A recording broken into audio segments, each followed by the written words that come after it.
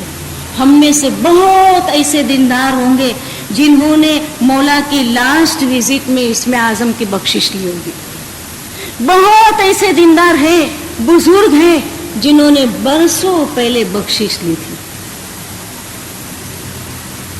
4 جگہ پر مولا نے ملاقات دی نا، کریم آباد، درخانہ جماعت اور اوپر اور نیچے کی بنگلی میں۔ آپ کو معلوم ہے آپ کے پاس کتنی کیپیسٹی ہے بیٹھنے کی، ہم کو معلوم ہے ہمارے جماعت خانے میں ایک دم جماعت بیٹھی تھی، چلنے کی بھی جگہ نہیں تھی۔ کتنے لوگ آئے تھے، کتنے آئے تھے۔ آج ہم کہاں ہیں؟ تھوڑی دیر کے لیے عرصی کے سامنے، آئینے کے سامنے کھڑے رہ کر اپنی روح کو پیش کرنے کی کوشش کریں۔ دینداروں، اپنے آپ سے پوچھیں کہ آج ہم کہاں ہیں؟ ہزاروں کی تعداد میں ہم امام کے حضور میں گئے تھے، کیوں گئے تھے؟ ہم کو پتا تھا کہ اس کے بغیر ہمارا چارہ نہیں ہے، ہمارا فرض ہے کہ ہم امام کے پاس جب جاتے ہیں ہم پرومس کرتے ہیں امام کو، ہم نے وعدہ کیا امام کو، یا ہم امام سے فراڈ کرتے ہیں؟ کیا کرتے ہیں ہم؟ آج اگر ہمارا وعدہ یاد ہے جو امام کو ہم نے دیا ہے دینداروں، تو جماعت خانے خالی کبھی نظر نہیں آتے، خالی کبھی نہیں نظر۔ لیکن چونکہ ہم اس بات کو سنجیدگی سے نہیں لیتے سنجیدگی سے۔ مولا کی وزٹ کے بعد کتنے نوجوان بچے ملے، کہتے ہیں بندگی نہیں کر سکتے ہیں۔ کیوں بول لیا تھا؟ بس لوگوں نے کہا امام 14 برس کے بعد تشریف لائے ہیں، نہ معلوم پھر کبھی تشریف لائیں گے، 18 سال کے تو ہو چکے ہو، جب مولا دوسری مرتبہ اسم اعظم کی بخشش دیں گے عمر بیت جائے گی، اسم اعظم لے لو۔ آج وہ بچے نہیں کر پاتے ہیں، کن کا قصور ہے؟ کن کا قصور ہے؟ بچوں کا یا ان کو بھیجنے والوں کا؟ دینداروں، یہ بات تجربے سے حاصل ہوتی ہے، اس طرح سے حاصل ہوتی ہے، اور یہ انفرادی طور پر ہر ایک سے تعلق رکھتی ہے۔ اس کو یاد رکھنا، بالکل انفرادی طور پر، کیونکہ کہوا سریکھو نتھی مارا سوامی، یہ تو جھویا سریکھو چھے الگ انانی۔ یہ مولا دیکھنے کی چیز نہیں ہے دیندار، اس نے لیا میں چلا جاؤں یا میں چلی جاؤں، یہ بات نہیں ہے دیندار۔ یہ تو بچپن سے ایک سلسلہ جاری رہتا ہے، بچپن سے سلسلہ جاری رہتا ہے۔ بالا پڑما کچھو نہ بوجھے، بیچ جوانی راہ نہ سوجے، آیا بڑھاپا بھیا نراشا، ہاری بازی الٹا پاشا۔ بچپن میں اگر تعلیم نہیں دی جائے گی تو جب جوان ہوگے تو راستہ نظر نہیں آئے گا، کنفیوز ہوگے۔ بھلا اسم اعظم لینے کی جب بات آتی ہے، بیت الخیال میں ترقی کی جب بات آتی ہے، تو اس میں کسی کو پوچھنے کی کیا ضرورت؟ یہ تو دل کے اندر جھانکتی ہے بات، یہاں سے بیدار ہوتی ہے، اور ان کے دلوں کے اندر روشن رہتی ہے جو بچپن سے اس چیز کی پریکٹس کرتے آئے ہیں۔ مولا نے جب لشکروں میں ملاقات دی ہے اور فرامین فرمائے، آپ دیکھو چھوٹے چھوٹے بچے ماؤں کی گود کے اندر بیٹھے، وہاں مولا ان کو ایک چیز سے بیدار کرتے ہیں۔ ہم کو معلوم ہے مولا نے فرمایا کہ یہاں بہت چھوٹی عمر کے بچے ہیں، لیکن مولا نے فرمایا کہ ایک چیز یاد رکھنا ہمیشہ کہ آپ کی زندگی کے 2 حصے ہیں، اور یہ مولا کے جنرل فرمان میں بھی آپ کو ملے گا، انڈیا کا فرمان ہے۔ مولا نے فرمایا 2 چیزیں آپ کے پاس ہے، جسم اور روح۔ انسان جب اس دنیا سے جاتا ہے، اس کی عمر پوری ہو جاتی ہے، مولا نے فرمایا جسم اس مٹی میں واپس چلا جاتا ہے،